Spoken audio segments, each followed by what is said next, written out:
Oh, I can't see myself live and also hear myself in stereo. Okay. Because I hit the wrong one. Fuck. We're prepared, I promise.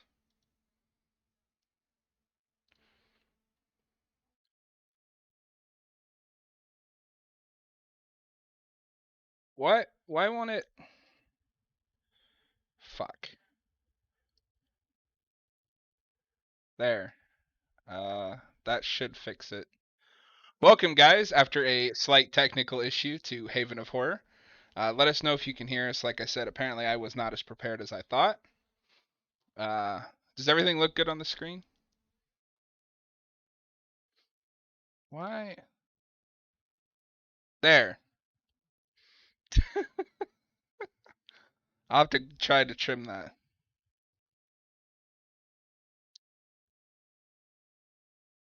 What the fuck?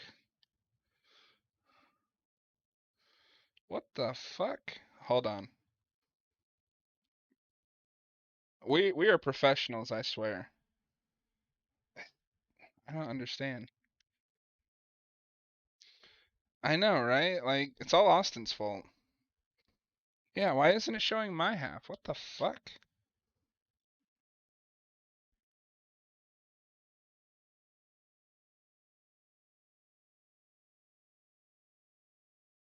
Yeah, I don't.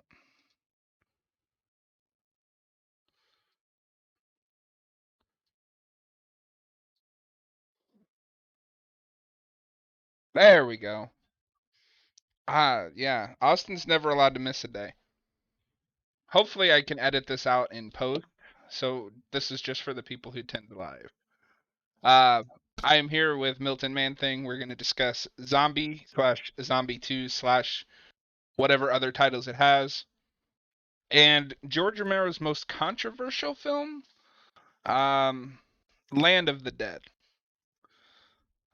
So we agreed to start with Zombie 2, but I believe Milton had something he wanted to do first.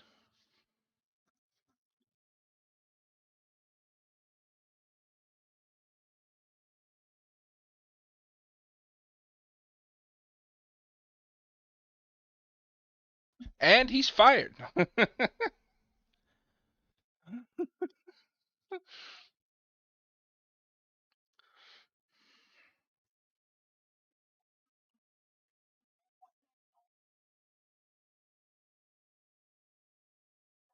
Mm-hmm.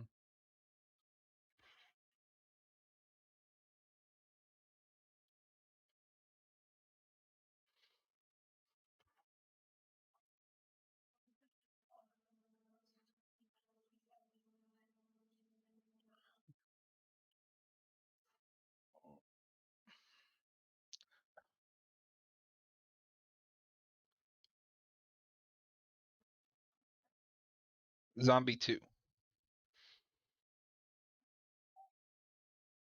It, that it might be.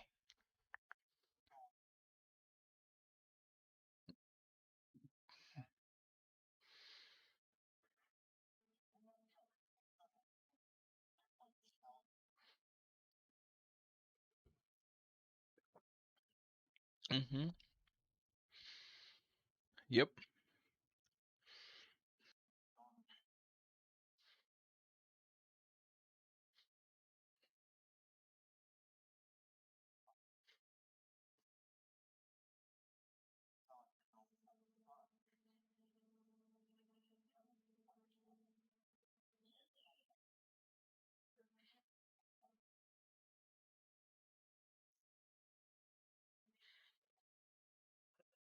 Mm-hmm.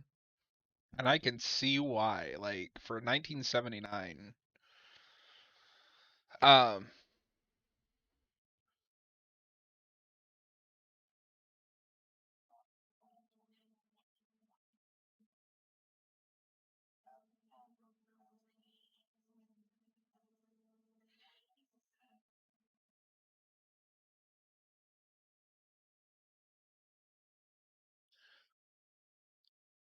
So I think the only thing I would argue with you on that one is when you compare this even to Dawn of the Dead.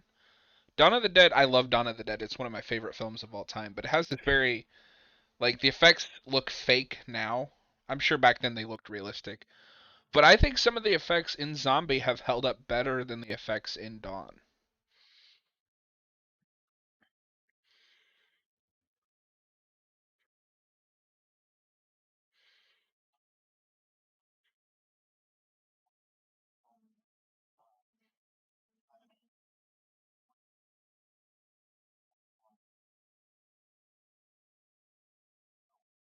And they made two more of these. I have never seen Zombie 3 or 4.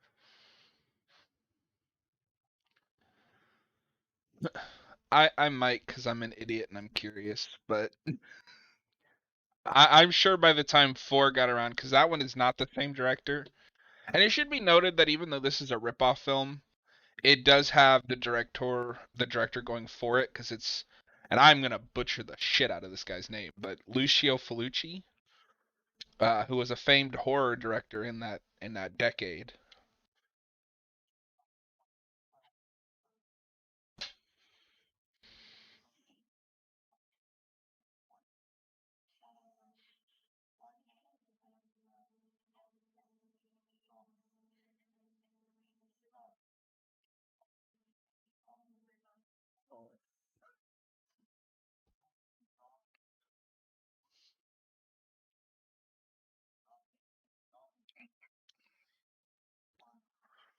Different, yeah.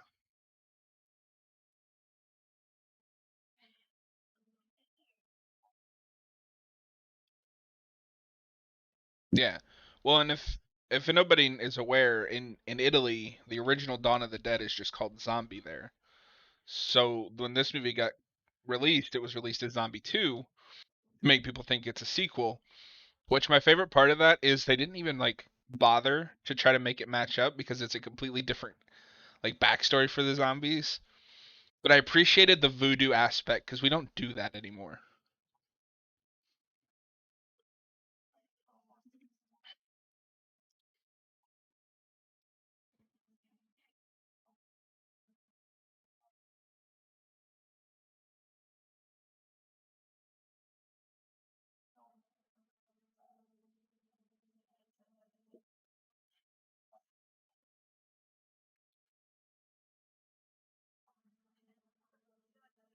Yeah,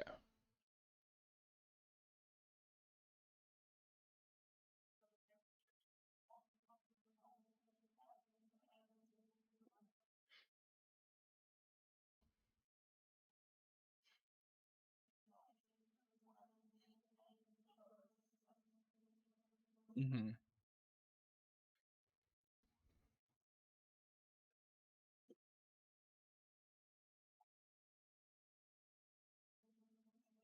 for sure.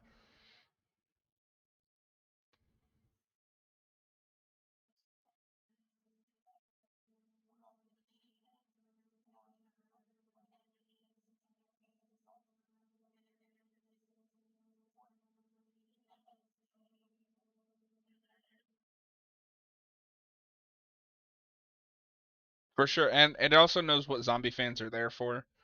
Um, we'll get into it a little bit later, but the biggest issue with this film is Romero.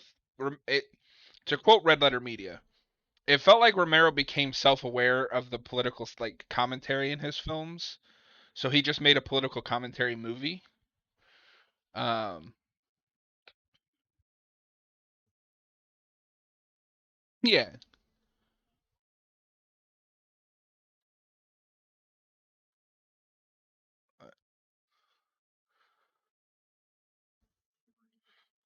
yeah, yeah, and like I said, I'll save most of this for when we get to this. Um, but what I like about this movie is it knows that it's not got a Romero level writer, so it's just like a fun escapism movie, and it's backed up by I don't know who did the effects on this, but he is almost Tom Savini level, at least in this film.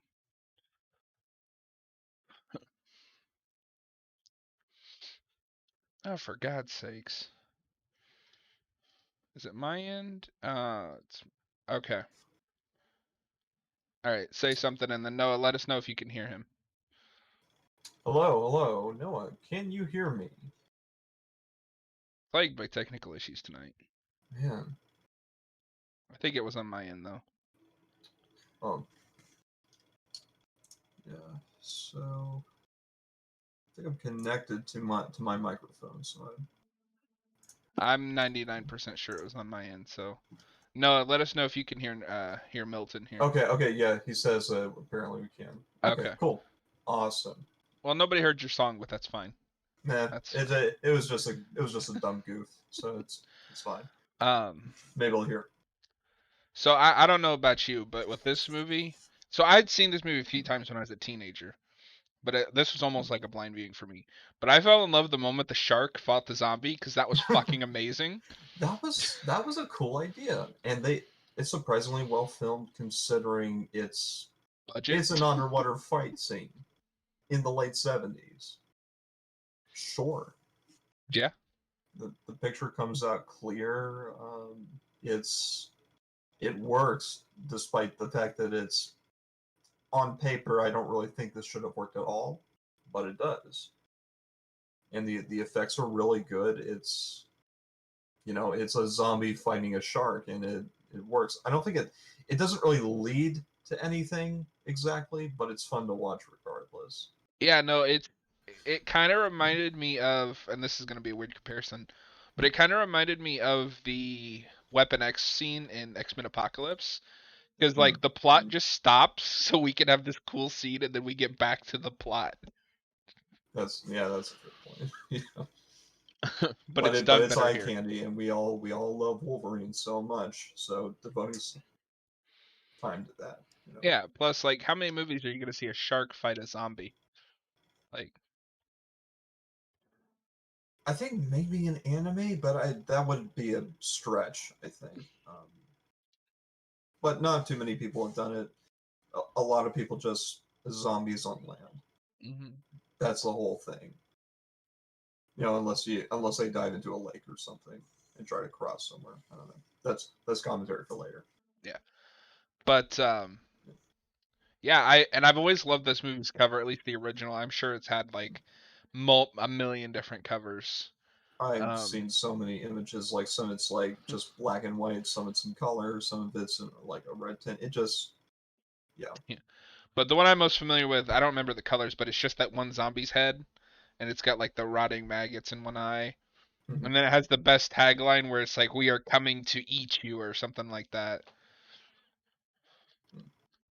I do wonder how much of this commentary we have to repeat now that there was apparently some dead space with my with my audio for a second. It's I fine. guess with summaries, zombie origins with voodoo.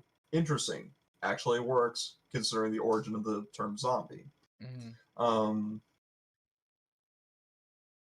For what anyone else do we? curious, while he's thinking, here is the Yeah. poster that I'm talking about. Okay, yeah, hold it there for a little bit. Yeah. Of course, the shots in reverse, like through you know Yeah, YouTube, but you guys, if you ever want to look it up, you'll probably still I love you'll that still be able to tagline. look at it. It's so stupid. We are going to eat you. I mean, it's basic, but I think it works. You don't really have to do a whole lot. It was still a relatively new thing back then, so yeah. The other major thing it nails, I think, is the ending. Hmm. Because I think the best zombie stories have kind of a hopeless feeling to them. Um, Mm, yeah, I can see that. Yeah. and them, because if you remember, they survived the island and they're going back to the mainland.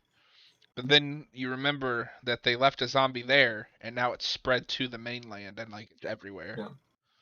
It's classic tragedy structure, tragedy versus comedy.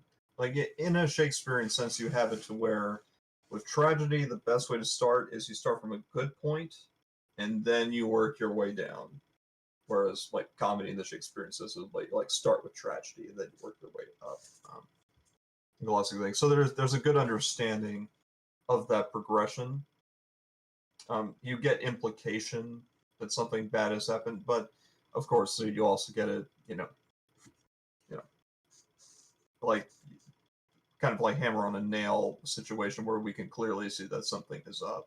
Because this movie is also intended to be a sequel to a film that's already established. Terrible stuff is going to happen. There are zombies. So, yeah. Now I couldn't tell, so sometimes I could, but did you notice any kind of like bad dubbing in this movie? Because it looked like a lot of the actors were dubbed. Look, John, it's an Italian movie with the Well, English the voice only reason that I actors. say that is Yeah. some of them looked like they were speaking English natively.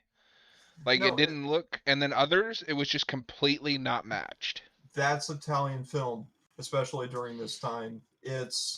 And I noticed I was weirded out by it as well because I could tell that okay, some are not as but some are. It's entirely because the fact is they tried their best to try to mix cast between like different nations for in this film.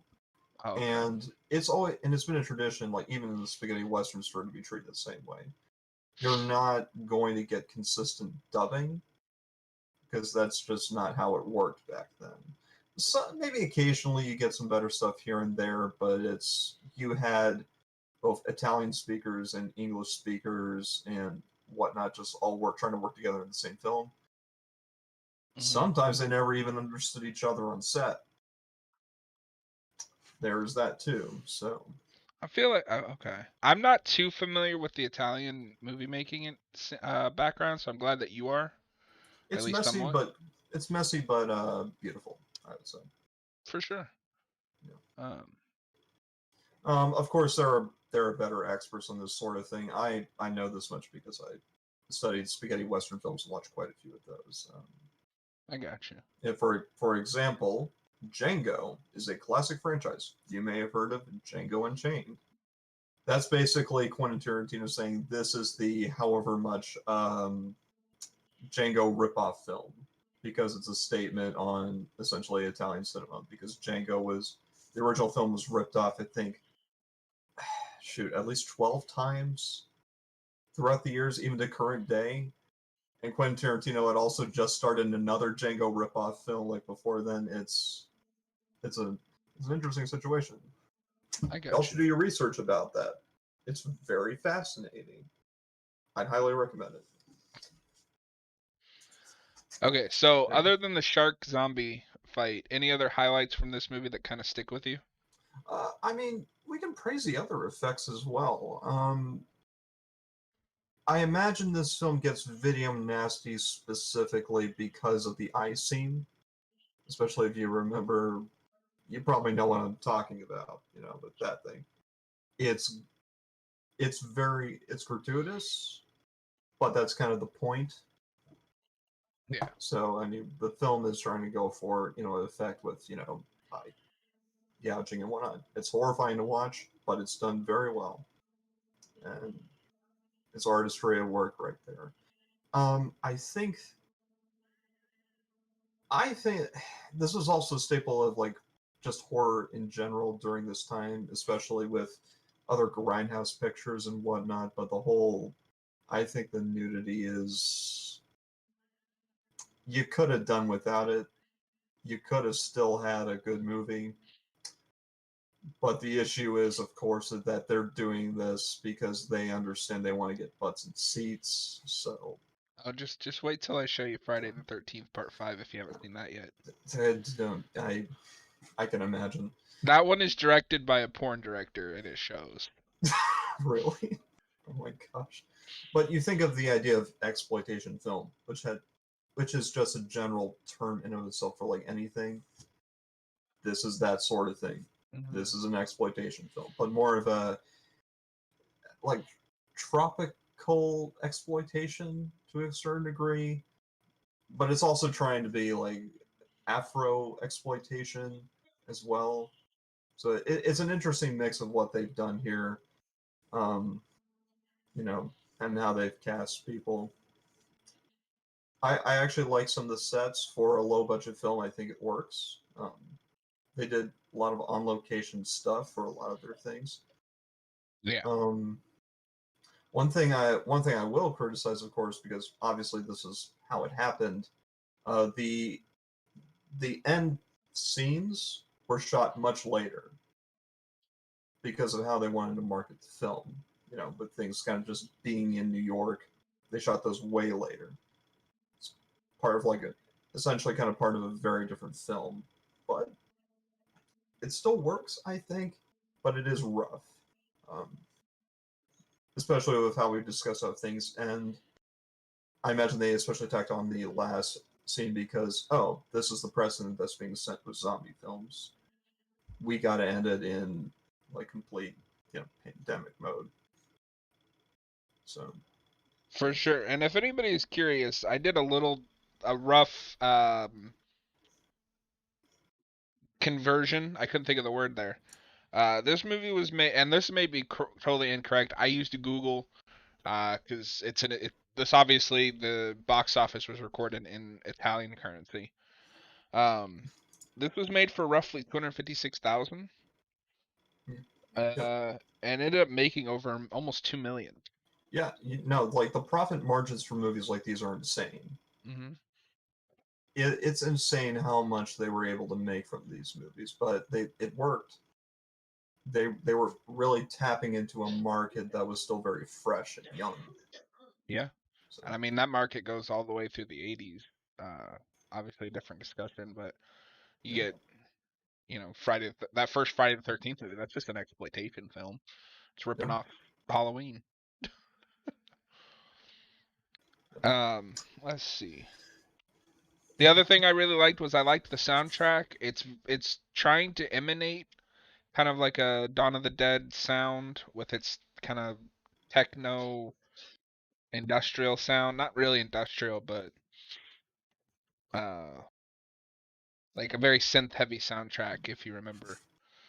yeah, Which Dawn of the Dead also had, but this one's much more ominous sounding.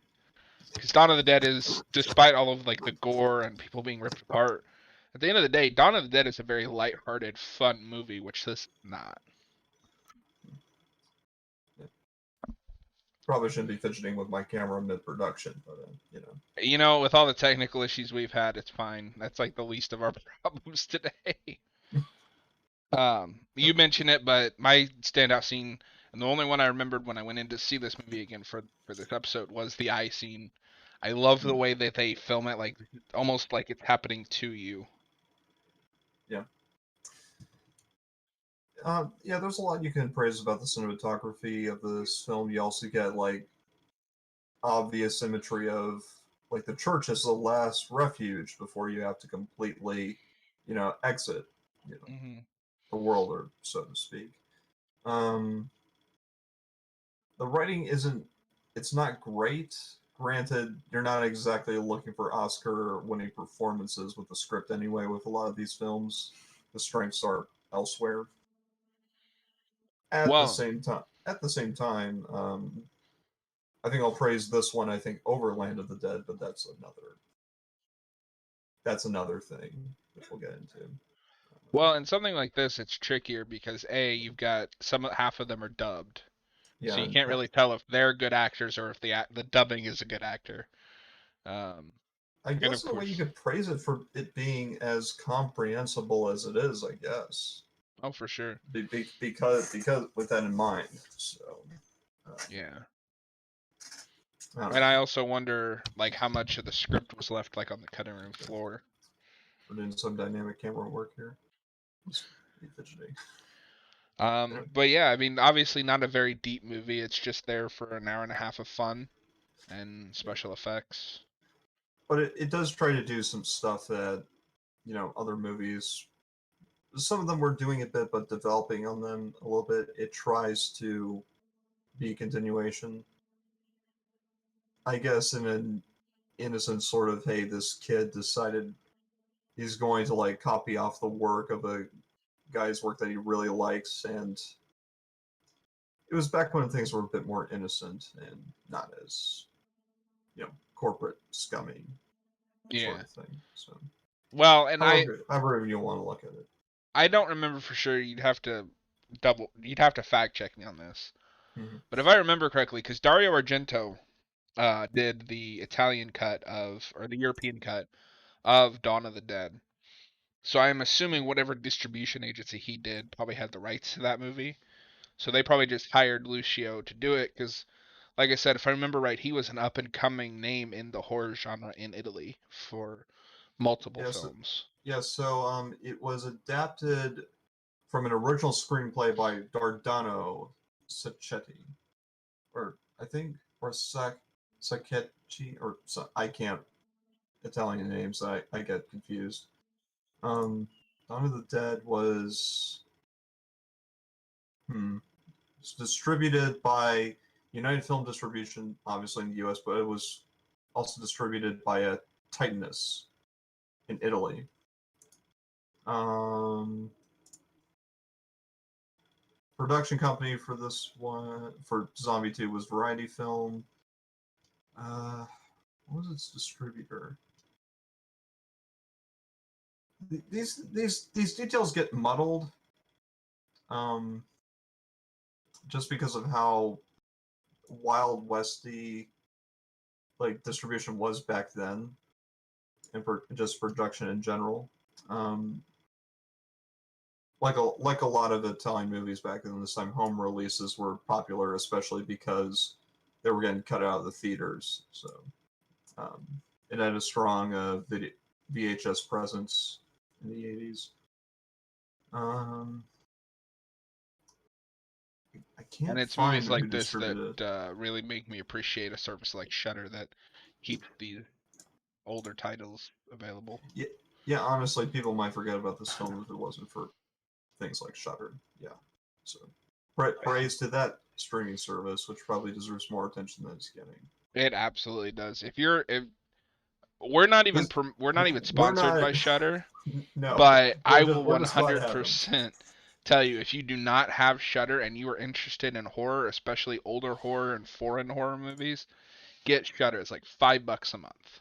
Yeah, and especially if you want to support them, because otherwise, sure, maybe you're looking at these films in a different way, by which I mean quite literally a different way through the internet. But it'd be good to get some support to this industry.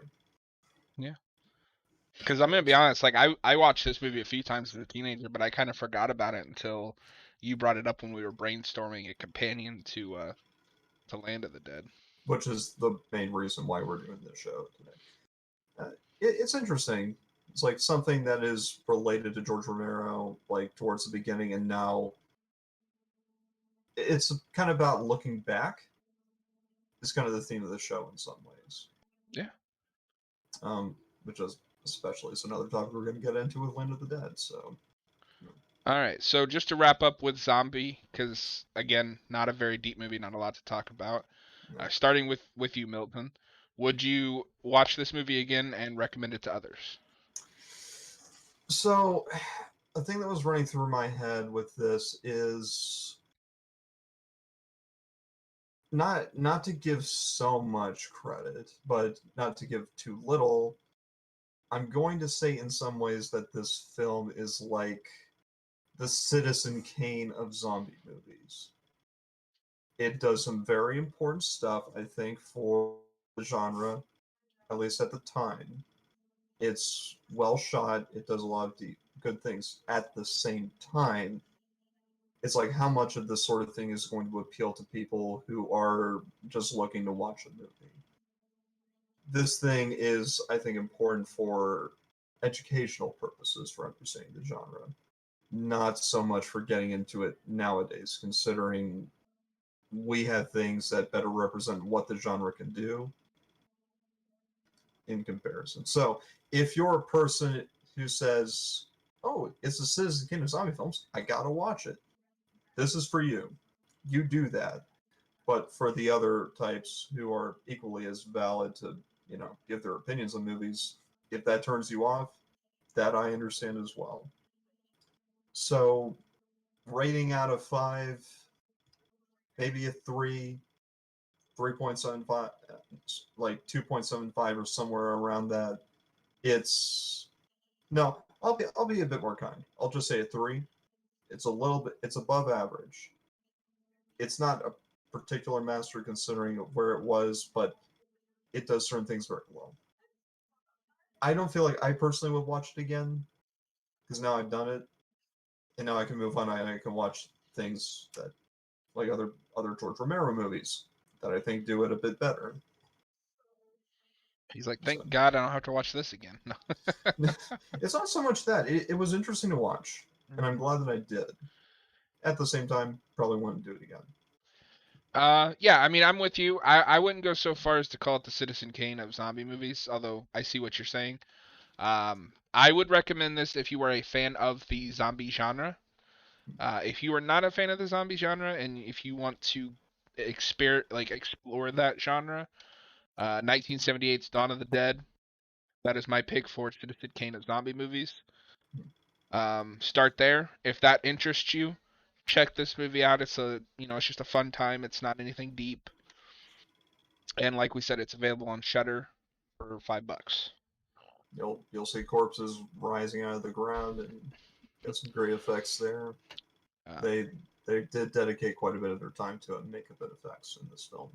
no, And see, shows. they just went out and got real corpses and strung them up on strings. But no, That was the time filmmaking back then, right? So yeah, I would say I'd recommend this with the caveat of you have to either be interested in the genre already or just want to see what Italian horror film ripoff. I don't want to use ripoff because that is kind of a mean word. Like has a kind of a mean and Connotation. yeah, thank you to it, but that's kind of what it is. Like We'll use ripoff in the kindest sense that we can. yeah, and I would give it. I'm gonna give it a 3.5. This is very much my type of movie. I miss zombie flicks like this. Zombies are one of my favorite just creatures in film, and I don't feel like we've had a good serious zombie movie in quite a long time. Sure. So yeah, I'm gonna give it a 3 out of 5. Now we get to move on to this one, which I think we're gonna have very different opinions on.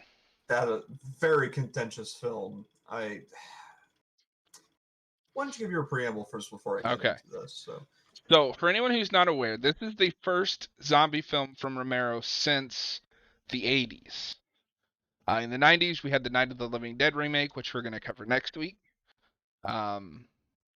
But Romero, okay, this might be hyperbole a little bit, but Romero is one of the most screwed over like classic horror directors. Because if you look at all the projects he was almost attached to, it just breaks your heart. But in 2005, he came out with this. For anyone who can't see that because it's on a webcam, this is George A. Romero's Land of the Dead. This is the most polarizing movie he has made, to my knowledge, at least with zombies. Everybody agrees the first 3 are instant classics, like they are almost perfect films. And everyone agrees the 2 after this are absolute dog shit. Okay, I don't agree entirely, but I'd have to rewatch them to have a full opinion. The main thing that people complain about with this movie is it's very on the nose. It takes its message and just beats you in the head. Whether that bothers you or not, mileage will vary. I've seen this movie more times than I can count. I have to remember to line it up with the camera. And I am holding the Scream Factory re-release. So I did something I don't usually do. Because usually I don't have the physical copy. But I watched this twice.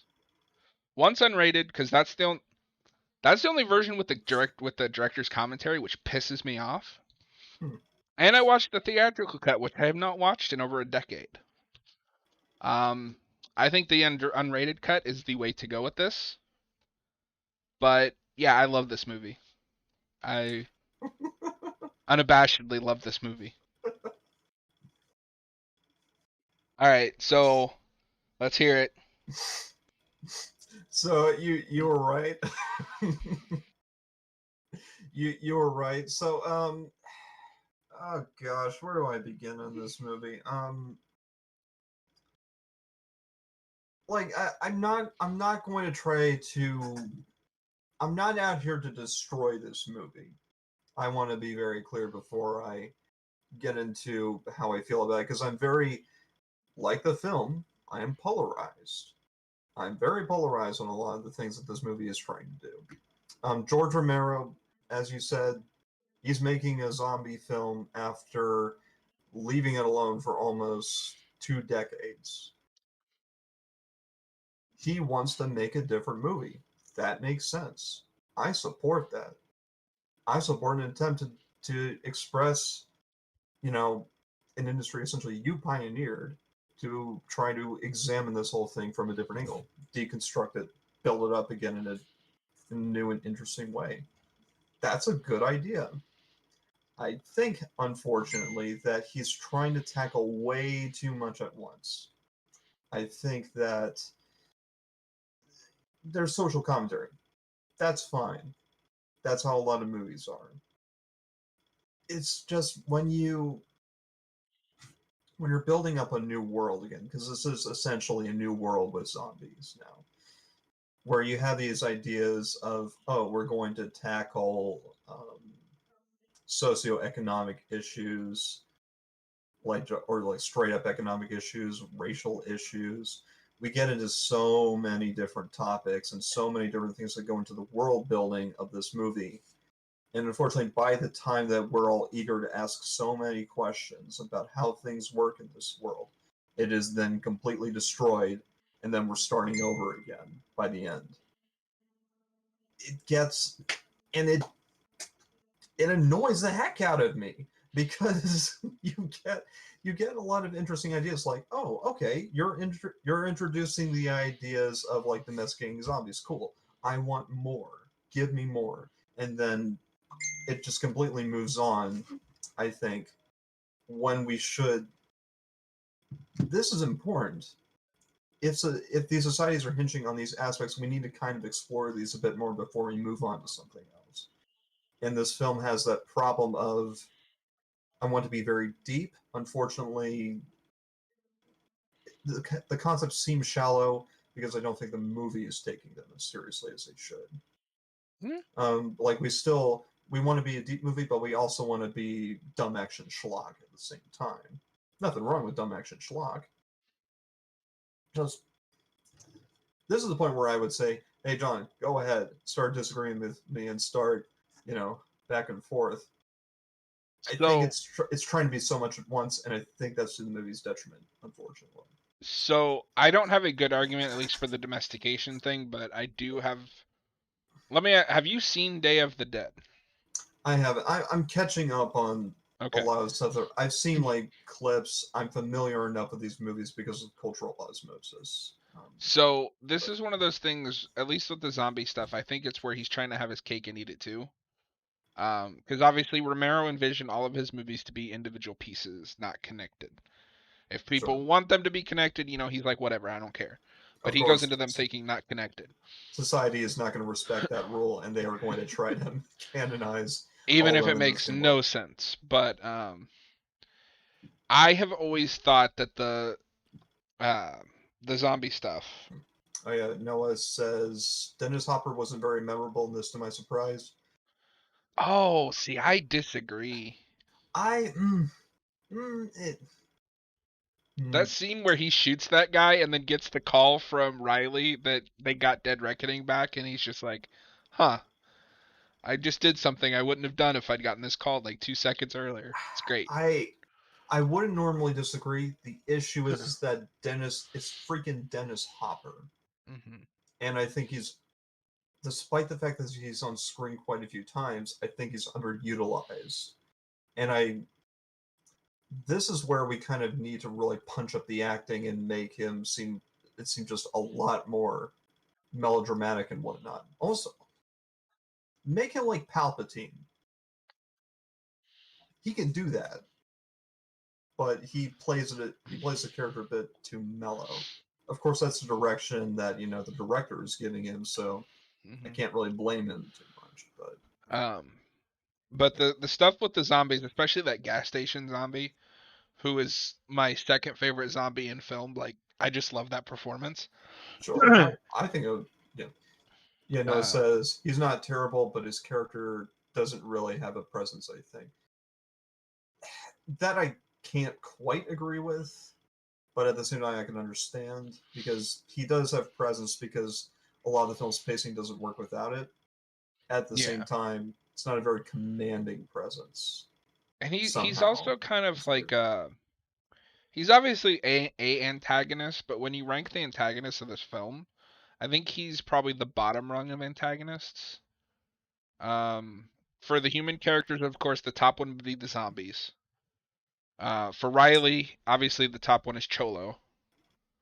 Some of these names that he gives characters in this movie, man. Yeah, it's on the nose of racial commentary. You know what? If I might propose something, let's start from the beginning to a certain degree with the film. Um, Okay. and let's start with the zombies because the zombies different in this movie. It's a very important difference. Um, Romero wanting to make these films their own pieces works a bit better in defense of this film because Mm-hmm. the rules of zombies are very different now. Mm-hmm. It's not to many who outside looking in, it may not seem that different, but in context of a lot of other zombie films, this is the idea that they can mimic human behavior and start acting like humans again has so many different implications for how And zombies can be. and that's what I was referencing. Sorry to interrupt. No, I But get you. that is actually not new to this franchise. I know Um, they've spoken before and whatnot, but well, yeah, I mean, with Day of, I always saw that as him continuing an idea from Day of the Dead, because the biggest subplot in Day of the Dead is one of the scientists there domesticates a zombie, sure, yeah. and if you want to say these movies are running in real time, this is what like 20 years after Day of the Dead. You could say it's the zombies have finally gotten to that point that this scientist accelerated Bub to. I can see that. Of course, we also get into the concept of Romero having his cake and eating it too. If he Exactly. truly does want these to be separate things, then we have to look at them in isolation. But at the same time, if we're defending it like that, which is actually a reasonable argument to make, well, at the Also, same it's like it's we a zombie we shooting need a to machine gun. yeah, we need to establish consistent rule sets for this sort of thing, and not all the rules are completely consistent. Mm-hmm. It's not that I don't support this idea, but going back to the idea of we're going to keep moving forward on ideas without exploring them deep enough, the implication that these zombies are like, where is their intelligence coming from? Is it coming from their past lives? Is it coming from something else like the virus itself has a consciousness? And are they all individual consciousnesses? Consciousnesses? I think that's what they're going for. Mm-hmm. So if they're individuals and if they're living, it then does bring up some moral questions about even killing the zombies in the first place, which this film does explore in the cinematography of how the zombies are acting in context with a lot of the scenes. We are meant to try to empathize with the zombies because of the unequal distribution of power. And then the zombies are slowly closing that gap as the movie goes on to the point where they have ultimately it has ultimately become the land of the dead. Mm-hmm. Well, even at the end when Riley's like he decides not to shoot all those zombies because they're just looking for a place to go. Which is a bit Um, random at the time. I don't think it makes sense for that character to do that sort of thing, especially since he is not seeing what the audience has seen fully. well, But this at is the it's same gonna time, he did see at the beginning that the zombies were becoming more and more human. So yeah. Well, I mean it, his whole thing, like you said at the beginning, is even they're getting smarter and more dangerous. But I also think there are times where Riley's just read the script because he knows what's gonna happen or he knows what's going on. Um, Riley's character is so weird in this movie. He does not act consistently at all, but he moves along with the pace of the film well. So it's See, I disagree there because his main goal is just to get out of that city, and that never changes. no, it's not necessarily that. It's just the individual scenes sometimes don't make a whole lot of sense to me in context of what you have just mentioned. Because you're right, that is his main goal.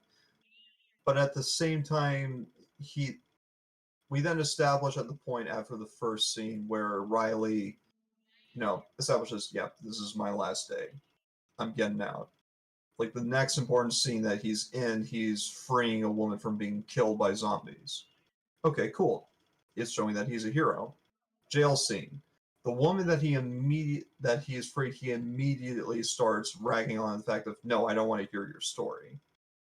Mm-hmm. And the acting is like, okay, he kind of flipped on a dime there because are you I'm trying to understand his motives for why he saves people. If it's not because he, feels things for people, does he do it just for the principle in of itself? But then at the same time, his principles are not entirely consistent either, as the film then says, with how he breaks a deal for whatever reason. It it's weird because the individual it's like he's shifting personality every so often, and I'm not sure That's exactly what his end goal is in the scene. But then, as you say, he's reading the script. And he's pretty much invincible, unfortunately. Makes and Cholo that's makes a good Cholo look a lot more interesting of a character, in my opinion. Cholo is interesting. Um, but I think with Riley, at least with helping her, because we also set up that he rescued Charlie, who I love Charlie in this movie. Like he's not a deep character, but I just love that performance. Um, Yeah, I I actually find Charlie even more interesting than Cholo to a certain degree. mhm.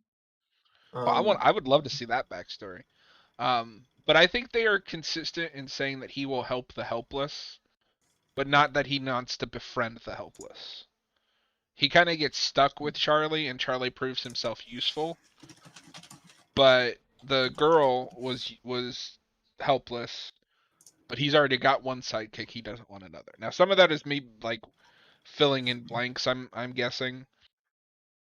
yeah, Um, but I kind of understood that because he's very like just tired of people. yeah. Speaking of names, her name is Slack. Apparently, Well, and I what's completely interesting, forgot that about that in the film, but that's her name apparently. I've seen that. I've been watching this movie since it came out, and I was like, I was a teenager. Never knew what her name was. But Romero was terrible at naming people. Like Dawn of the Dead is probably my third favorite film of all time. Could not tell you what any of the characters in that are named except Flyboy, because that's a nickname. Right. um, but that actress is actually the daughter of Dario Argento, who helped produce the Italian cut of. Yep. Her name is Asia Argento. This is one of two movies that I've seen her in. She was also in the first Triple X film. Yep. I hate that title because it sounds really bad, but it's Yeah, just it a dumb does, action but movie. it's it's a cultural thing of how that thing shifted to mean something different, or Yeah, I meant that in the first place, but the people didn't care or something like that. I don't know. I don't know. Um, On Asia Argento's performance, I don't like this character at all, and I think her in context of the film, I don't know if she's supposed to be likable, but then I'm not completely sure, especially with how she treats Charlie mhm, in the movie, because we are immediately put into a position where we really empathize with Charlie and we really like him. mhm. And especially in the scene where Charlie shoots at the zombie, past her and saves her life, and how she repays and like really doesn't make me empathize with this character at all. It, See, uh, yeah, I don't know. That's a weird scene because I get what they're going for. Because obviously, with the first one, Charlie is like a expert marksman, and then he and tries to answer in kind, and then she hurts Charlie.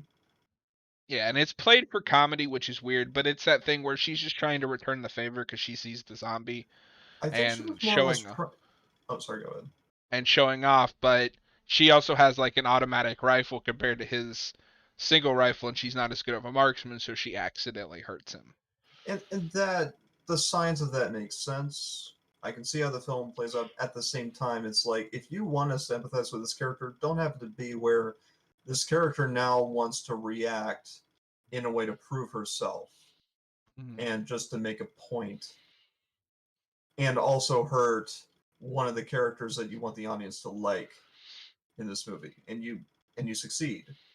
If you want to make us like both of them, you can't have a scene like that. I think it works. I think it works against her character, unfortunately. And Yeah, I also can for us see to that. try to establish her as a romantic interest for Riley, question mark, because of how they look at each other and how they interact with each other to a certain degree. It's not like explicit, but I think it's implied that later on they're going to get closer or something. It's Well, and that's always kind of been a fault in Romero's writing, the romantic part. Because like in Dawn of the Dead, two of the characters are supposed to be like together, and it never shows in that movie. Like you cannot tell unless you know. not that I necessarily need romance to be like a huge focus of it, but if you're going to have it, Mhm. like with all the other points, let's chew the scene. Let's explore these concepts before we move on. Yeah. But Um, but yeah, I mean, I love the gas station zombie, also known as Big Daddy, because of the gas station that he worked at. okay. Uh, Oh, sorry. Noah's okay. So John Leguizamo actually isn't that bad in this. Sure, I I could like see him a that. lot in this movie. Yeah, yeah. He does pretty good. I don't get him sometimes, but not in a way that frustrates me. I need to think more on his character. Um, but yeah, he says I like Charlie too, and yeah, Charlie's an easy character to like. For a guy who looks half a zombie himself, so I think that works. I think that was pretty well calculated. Um, actually, I let's get into Cholo, I guess. Let's talk about that character. I think a He's lot of what interesting. makes Cholo interesting, or at least half of it, is they parallel him hard with Riley because obviously they are the two conflicting characters. And I think that's an interesting parallel of Riley's content with who he is. He just doesn't want to be there anymore. Cholo wants to be better. He wants to be the elite. I mean, how I would contrast the characters is that, like you said, Riley has read the script, and Cholo definitely has not. In fact, Cholo, for the most part, is very clueless throughout the movie. And despite that, he actually has a very commanding presence throughout the entire movie. Hmm. It's weird seeing those concepts very contrary throughout the film, and it still works. Yeah. He actually seems intimidating despite the fact that like every force in the universe is trying to confuse him and almost does so successfully. Well, and what I like is at the beginning they show he's very much in denial. Yep. He's convinced if he just does enough runs, takes out enough garbage, which that isn't something I'd like to them to expand on because you'd only get a throwaway line about what he's been like throwing out in the garbage. And then Kaufman is just like, look, you are never going to get up here. Yeah, it's weird because in the structure of a lot of films, normally if you wanted to represent the moral goodness of a character, especially a protagonist, naivete is like one of those vessels that you use to, Hmm. okay, this character is principled. This character has not yet been, I guess, matured by the corruption of the world. That kind of thing.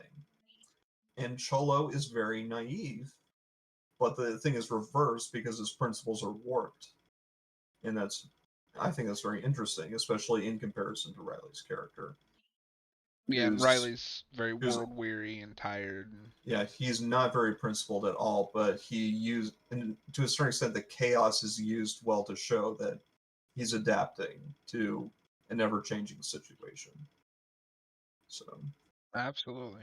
doesn't I don't think does well for Riley's character necessarily, but works better in the context of the film as a whole, I The guess. the best thing I will give Cholo is I've been quoting him for going on 15 years now. When he tells Riley they're going out to get the alcohol, and he's like, "We're gonna go get some supplies, some essential supplies." I've been saying that for like ever since that movie came out, and nobody knows what I'm talking about. uh, Um, I oh, feel and like then oh, go oh, ahead. sorry, go ahead. No, no, you go ahead before I say anything. Uh, I just wanted to comment that Nicotero did the effects on this film. Hmm. He is in the rankings of effects guys. I would always put him at number two. Obviously, Savini is the man, the legend. But Nicotero has done some fantastic work, and he does really good here. Yeah, he does. But you can also tell that this is where George Romero discovered CGI. Yeah. At the same time, I don't mind it so much. This was the 2000s. This is where that really started to take off. There's only Hey, one scene that bothers me, and it is the preacher. The zombie that's head is like dangling. oh yeah, that thing. I thought I wasn't bothered by it too much. I thought it was an interesting idea, like a spring. Then I looked at it a little more closely.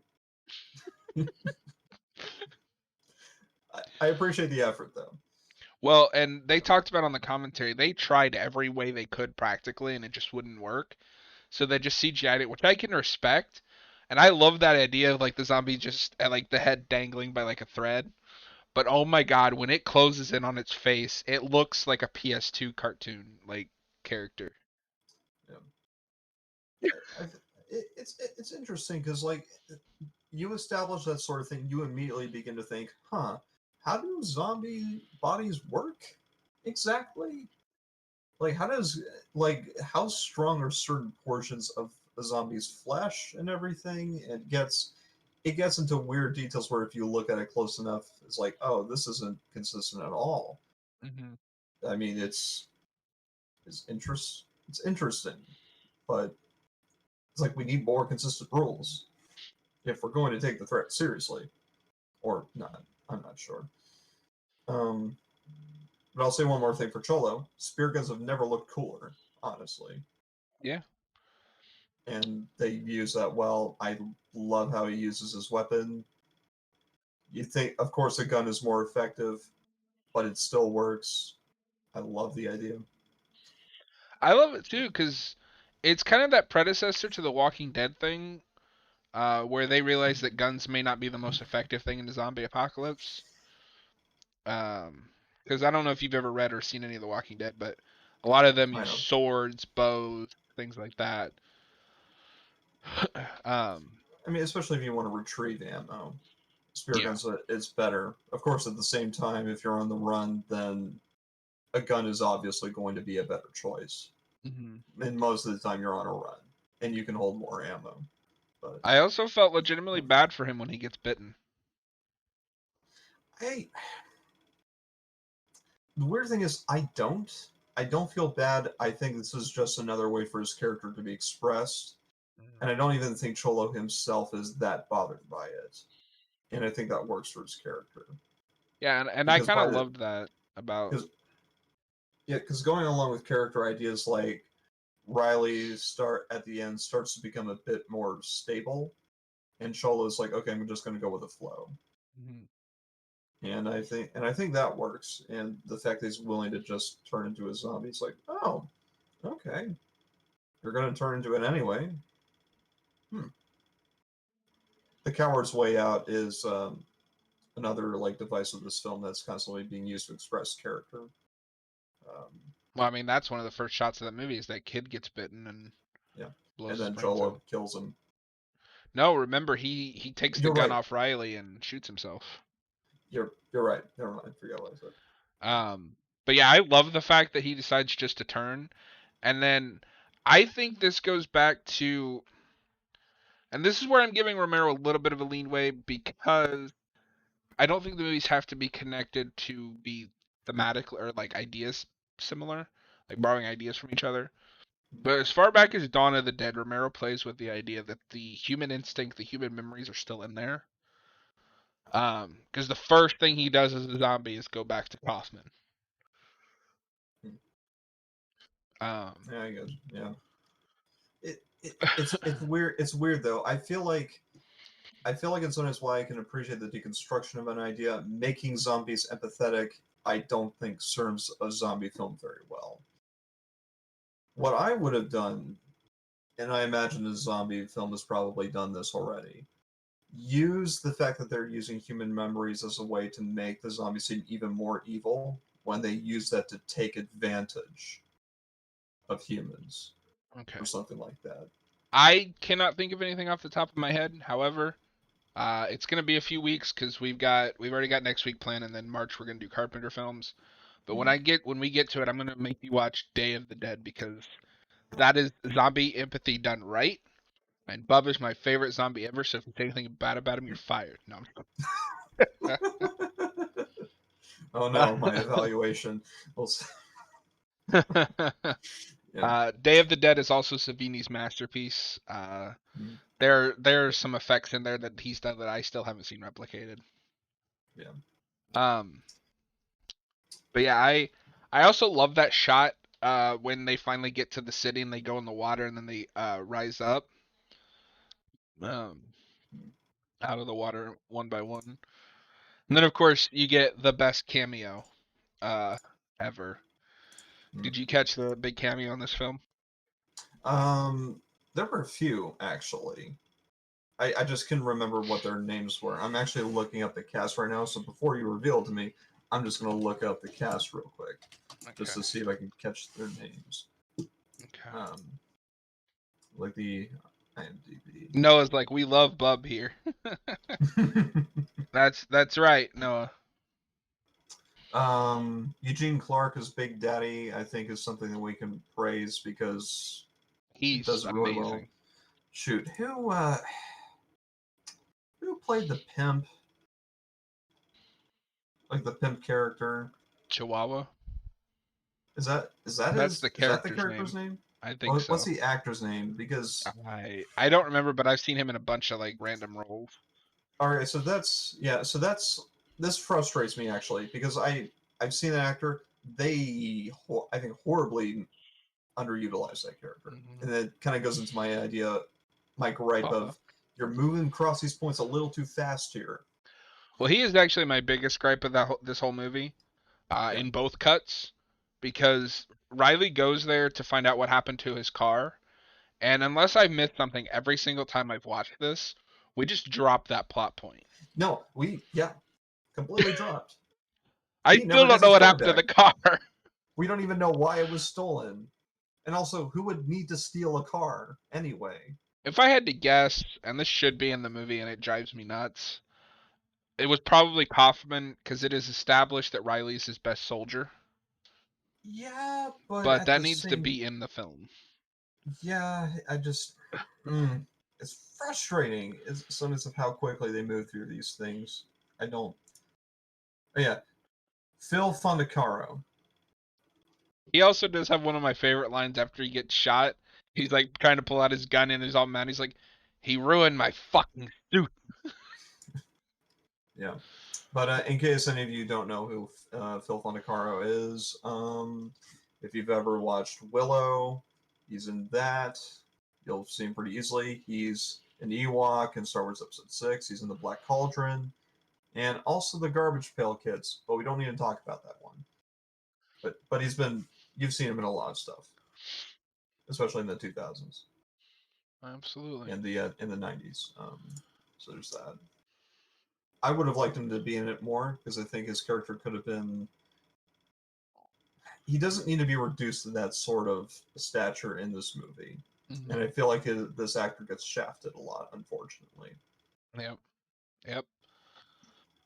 Um, but the cameo I'm referring to is actually in that same scene. Two of the zombies that are chained up to the wall are Simon Pegg and Edgar Wright. Yeah, Because George Romero was a huge fan of Shaun of the Dead, which is my favorite of the Cornetto trilogy. Anyone who disagrees with me is wrong. No, I'm kidding. before. Here's the thing: I'm never going to say that Shaun of the Dead is a bad movie. In fact, it's a great movie. No, we can't talk about this. We need to move on. Shaun of the Dead is its own separate episode because that movie's wonderful. But that also is a movie that was like made for me. That's that's a whole different thing. Um, but yeah, I love the gas station zombie. I love Cholo. I love how he ends. I love Gas that whole. station, yeah, gas station zombie is apparently called Big Daddy. Yeah, He's never referred to it that way, obviously, but it's in the credits. So it's the gas station he worked for. yeah. Um, I love the gore in this. Because most of the times when they do enhanced gore by CGI, you can't tell. Hmm. Um, I don't remember if this was in the theatrical cut, but there is the scene where they go into the warehouse and like it recreates the shot from Dawn of the Dead where it's just zombies eating a bunch of people. There's a scene where you see a zombie like has his hand down this corpse's throat and like pulls out like pieces. It's great. I think that's a version I saw. I can't remember where I saw the theatrical version of the director's cut. I'm not sure. So Where did you watch this? it was on an online streaming thing. I can't remember exactly where I Okay. found it. So the It wasn't on best, Shudder, unfortunately. It was not yeah, on I Shudder. I should have told you it's on NBC Peacock. Yeah. But the best way to tell is they cut out a scene which I think is kind of important, mostly because Kaufman references it in the next scene, but they didn't bother to like fix it. There's a scene where Cholo is going to see Kaufman and hears a disturbance, so he goes into a room and this guy has hung himself. And he Yeah. turns into a zombie and bites his son. I think he's trying to help him down, and Cholo has to kill both of them. Yeah. Completely cut from the theatrical cut. Yeah. But then That's in the the version. next scene, That's the oh, version that I is saw. So okay. So you saw the unrated cut. So they cut that out, but in the next scene, they keep in the line where Kaufman says, "I hear you took care of that little issue across the hall." it doesn't make sense, and it was such an out of place line. Did you forget your own continuity, your director? Uh, Well, uh, he had to trim I don't know. stuff for the theatrical cut. And I think a Sure. lot of directors have that issue. Yeah. Just more worried about the runtime. Um, yeah, a lot of the commentary, unfortunately, was just like him and this other guy pointing out what scenes they use CG for, and this commentary was recorded like way back in when the movie first came out on DVD. Yeah. Um, Unfortunately, the only new commentary was with zombie extras, and I was like, I'm not watching that. I don't care. I mean, I think with what they do with some of the reoccurring cast to like make it, seem bigger than it was, as well as like, okay, here is the butcher zombie, or Mhm. I actually got some chuckles with like the zombie band. That was I would have liked to see them actually play a lot better than what they were. That would have been funny. But that's not the kind of film we were making. Apparently, Mhm. this film we need to take this film very seriously. At the same time, Mhm. I don't think they handle things very seriously either. So it's like it's like George Romero tried to put like two halves of two very different movies together, just mishmashing them together. Yeah, and just for reference, that butcher zombie, his name is Boyd Banks, Yep. and I feel like he's been in a couple other like. He's a stand-up comedian as well as an actor. Oh, he was in Diary of the Dead as well, which that is a whole different mess. Yeah. Oh, that's right. He's Tucker in the Dawn of the Dead remake, Okay. which I will stand by. That is one of Snyder's best films. I'm gonna make you and Austin watch that at some point, just because it'll piss Austin off. But Well, if we had to praise some of the Snyder's works, at least we're going to praise the early ones, well, and that's his not first the later. movie too. Yeah. But I'm gonna pray. I'm gonna be the contrarian here and praise almost all of Snyder's work because I like everything I've seen by him. But that this is not the podcast for that. No, we have to move on.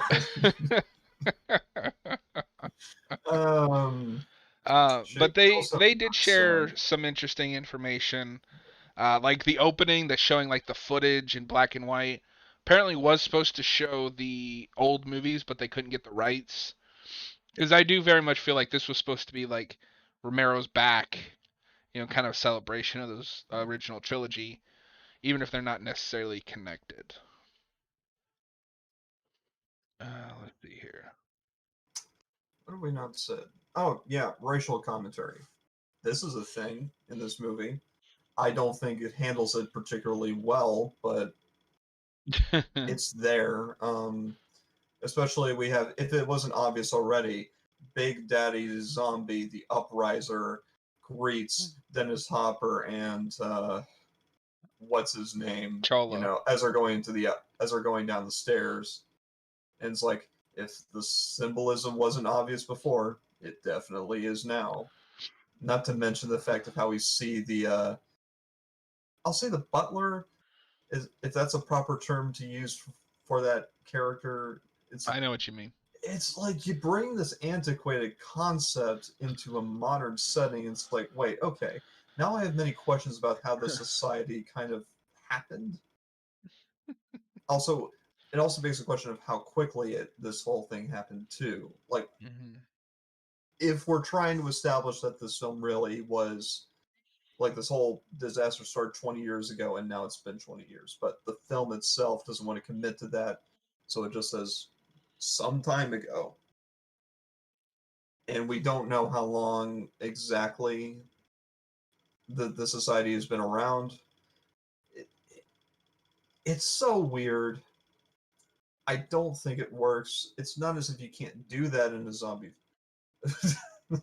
Yeah, I didn't want to address the Shaun of the Dead thing because then we would get back into. I that's why I just But, set it off the channel. yeah. So no, bad Noah, bad. But back to the whole thing about racism. It's like, it's not as if you can't address that sort of concept in a zombie film. That's not what I'm saying. It's just in this film, with the idea of us addressing these topics at a frenetic pace. It's like, you need to give us more information here. I need to know more about how this works in context of the society that you're in here. Because if we're supposed to not like these people, I kind of need to know. I need more world building elements. Right. And it's Well, and like my favorite bit of just on the nose commentary is when Kaufman first receives the call, and his board of directors just like, well, just give him the money. He's like, we don't negotiate with terrorists. I'm like, really? That yeah, we're doesn't. just. I feel like this was just commentary on the Patriot Act, but way way delayed. Yeah. Uh, We could have had George Romero's Resident Evil movie. I think about that sometimes, and it's just really depressing. oh gosh. You know what? Good for him not getting into that. I think that was probably a better decision in the long run because the movie, the game to movie scene is just a huge quagmire, especially in the 2000s. Um, Well, the only thing that gave me hope for that was it was his own script based on those games. But Capcom went with Paul W.S. Anderson because I don't know, life hates us. uh, but it's just elements of world building. If you're going to give us something that we should immediately take seriously, give us some more puzzle pieces so we can start piecing it together. You don't have to like spell it all out for us, but we need more information than what you're giving us. Because otherwise, what, you don't want me to take racism seriously in your film? Is that what you want from me? I don't feel comfortable with that. Stop it. It's like I either, not to say this is how you should address socioeconomic commentary and social issues. I'm not the authority on that, obviously, but at the same time, you got to take this sort of thing seriously. Otherwise, you're going to make me just critical filmmaking here.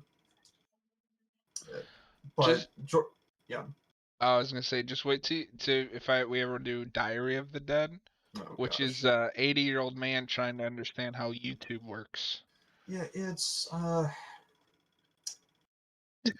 think of Land of the Dead as like a very talented teenager who is unfortunately still a teenager and is like he's beginning to think about things critically, but unfortunately he just it's a whole smattering of a lot of things and there's not a lot of wisdom in how you approach these concepts. Yeah. And there's that.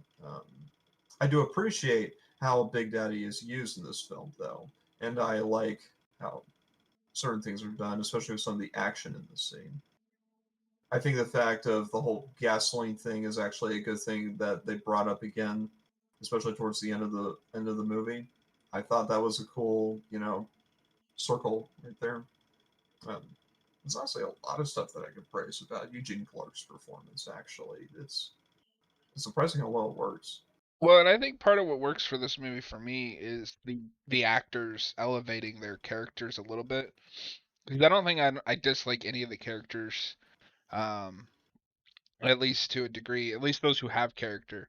Because obviously you get some of those soldiers brought in at the end that are just like zombie food. Yeah, But even in those, you get Pillsbury, and like Pillsbury's fucking great.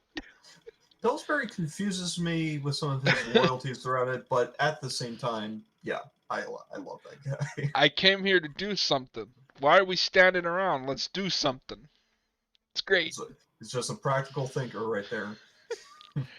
And I mean, he also has the car line where he's talking about like how 50,000 cars are Samoa stolen every year, Yeah. and the lady's like, yeah, well in Detroit 50 million cars or whatever are stolen every year, and he's like, yeah, well in Samoa there's only 50,000 cars and they're all stolen.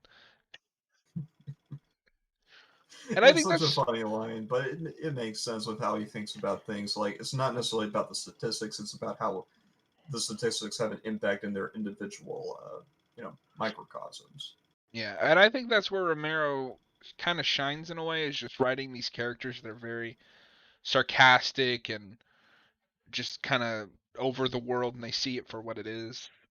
Sure. Because that's one of the strengths he has in his other films, is you get that character that you could say has read the script, but also just kind of plays it world weary. I guess he's the mentalist, so I guess we can give him some slack here. But I've never seen that show. aha, pun by the way, if anyone caught that. So yeah, I caught it, but I've never seen it. Never no, seen it's that like show. give him some slack. Just trying to explain this terrible pun. No, Noah. Yeah. Pillsbury has the best character introduction. He has one of the better character entrances, I would say, if that's what you mean. Yeah. Yeah, and that's what we were referencing, because he just walks in and he's like, what are we standing around for? It came to do something. But no, I would say Big Daddy is the best character introduction, I would think, as a Really? whole. I would Because he's say just so. standing at the gas station. But here's the thing: we start out with that way to like make it like he's kind of blending in a bit, but then as he responds to the environment, he actually, he distinguishes himself through his actions, not necessarily by how he sticks out exactly. But he begins to stick out the more and more his actions like mean more in context of the events that are happening. I think. I think it's a bit more important sometimes than a flashy entrance One with liner. Pillsbury. Yeah. Okay, yeah, I can see that. I will also say that a zombie with a machine gun is a terrifying thought. Yeah. And also That kind it. of hilarious. Make him more competent in like a year or so. Give him a minigun. It's just going to be sawing through people, and that's. Oh my gosh! I mean, there's so much you can do after this, but unfortunately, I think it would have been better if you had split up like Land of the Dead between like a trilogy in of itself. This could have been a lot more interesting than I think that it was. But that's not what Romero wanted to do. He just wanted to establish it, move on, and let's bring it to a close throughout one movie. Well, and Romero is one of my favorite writer directors just for his zombie films. I'd like to see more of his films, but the thing that's always driven me nuts most about it is he makes these standalone films. But like, I also want to see what happens to some of the characters next. Like, I want to know what happens to Riley if he goes to Canada. Like, what's he gonna find up there? I don't even think he even knew exactly what he would find. I think Romero just wanted to make this film about social commentary, and the world ends as soon as Well, the hills end. I I can guess. see that, but Riley, But, like, they do establish that the reason Riley wants to go to Canada is he's hoping for no people. Um, which is understandable. Search for a place with no people, you'll see less zombies. yeah, Makes sense. but like, I don't know. You leave up kind of on a cliffhanger, because does he get to Canada? What's there? I wish for once Romero had made a true sequel and like picked up on this. Like, show us Big Daddy going to Canada and taking over Canada. Dead Reckoning sounds like a movie title. Here's my I idea. feel like it is actually. Here's my idea: Land of the Dead trilogy. Let's call it. The first two films are actually set in the section we establish things in world building with the first movie, and then introduce the idea of zombies, being adaptable and actually becoming a threat. Second film, a lot of what happens in here, what event wise happens in the second movie. The third movie is called Dead Reckoning, and Riley tries to create a society again. I think We that would have been a live in a good society. bookend to the idea. Well, We get introduced to a corrupt society in the first film, and in the third one, we're trying to restart society again, knowing the potential corruption that could ensue later. we do live in a society. Oh gosh, no. But no, fun fact, Dead Reckoning is in fact a film. I imagine it's. Oh, okay. I'm surprised I didn't. Dead Reckoning 2020? Did they remake it? Uh, I'm not. No, it's just nobody remembered the original Dead Reckoning, and it's something different entirely. And I feel with someone like Romero, he probably did that on purpose. Yeah, I'm surprised. Humphrey Bogart is one of my favorite actors of all time. I'm surprised I didn't hear about that one, so I gotta check that one out. Yeah. Well, I think we've about said everything on this. So, Yeah, final thoughts, rating, and would you watch this again? So I feel like I'm doing an injustice to Zombie 2 because despite the fact that I have a lot more issues with Land of the Dead, I would watch it again. Just because of just how, in some ways, of how contentious it is and the fact that it's trying to do so much. It's fodder for commentary with your friends because it has so much history behind it and so much we're looking at the past to try to establish where we should go with a new story. So, I would say 2 out of 5, not impressed. Would watch again. I admittedly am softer on this movie because I've been watching it since I was a teenager, and when it comes to zombies, like there is no one better than Romero, in my opinion. I would absolutely watch this again. I probably watched it 20 times, and I'm gonna give it a 4 out of 5. Yeah, and despite the fact that we disagree, perhaps on the quality of the film, we both would watch this movie again. So there's no freaking point. Oh, don't worry, he won't be back. By the way, no, Yeah. no. Um, so we may have to do next week's episode on either Tuesday or Thursday because I believe in our Discord, one of our friends wants to do that Star Wars D&D thing on Wednesday. I have to get with Austin. But we are going to do a Tony Todd double feature, Candyman and the 1990 remake of Night of the Living Dead. Yes. Yes. Oh, Noah says, I would give it a 3 out of 5. It's a solid zombie flick, but it's got nothing on the original trilogy. Oh yeah, I mean, That's you not guys, that's not a strong statement to make. I imagine most people would agree. So. yeah. Um, I won't go into it too much because I do want to do an episode on those, but I would give all of the original trilogy like a 5 out of 5. Um, and this is a 4 out of 5. But that's just me because I'm a zombie nerd.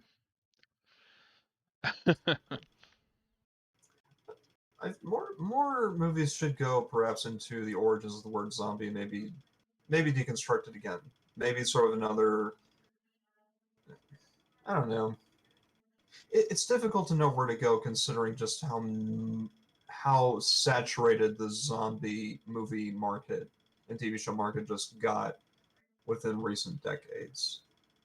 So it's difficult to approach now, considering how much of it's been done both in the A movie, B movie, and C movie I markets just here. want something that's not a comedy. Like I love a zombie comedy, but when that's all there is, I want something, like this that's more serious in tone. Or a zombie romance film, Warm Bodies, for instance, and it gets into I can't bring myself to hate that movie because they are still zombies, but it's weird. I don't know, like yeah, we know your shtick, John. So No, I get you though. I don't know. I own that movie for some reason.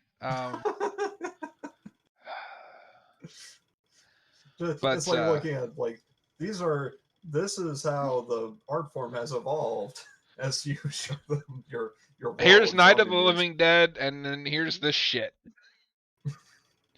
Zombie turns human. I don't fucking know. Yeah. But yeah, zombies in anime is another interesting concept to address I'm because still seeing how the Japanese kind of look at it in that filmmaking thing is it's interesting. I'm still upset that High School of the Dead's never gonna finish. Well, that's because the original creator died before it could get completed, and out of respect to him, they kind of wanted to just stop right there. Yeah. At the same time, I only think I feel like another part of me is saying we only really needed one season because I think the physics of that movie, that show are. How long do we run this gag before we completely like drill it into the ground of just how ridiculous this show can be? But it's interesting to think about them. I don't know. Pokemon's run for how many years now? And I know, granted, I don't watch Pokemon, so that's not my thing. But Yeah, I mean Digimon's better, and you can fight me on that one. I wouldn't. It's not my thing No, either. but I didn't okay. grow up with either ones, but I know this is completely off topic, but I'm gonna be self-indulgent here. Hmm. The writers of Digimon went way over the top on the writing than they had to, because there's like actual themes in that show. It's I felt like nuts. they had to because they were running against Pokemon. So Like they deal with like not feeling good enough, self-isolation, depression, and it's just like, bro, you were a kid show for a rip-off Pokemon. Like, calm down. But yeah, I agree with them. we're gonna end it here. We'll be back probably either next Tuesday or next Thursday. We'll have to get with Austin. We'll He figure it out. will give a brief rundown on the two movies we talked about tonight since he wasn't able to be here. Feel free to message him on Twitter, the Slacker Ghost. I'm kidding. That's not really his Twitter. No, the sick ghost. Yeah, it's the Thick Ghost. But we appreciate you guys being here, and we will talk at you guys next week. Yeah. Thank you.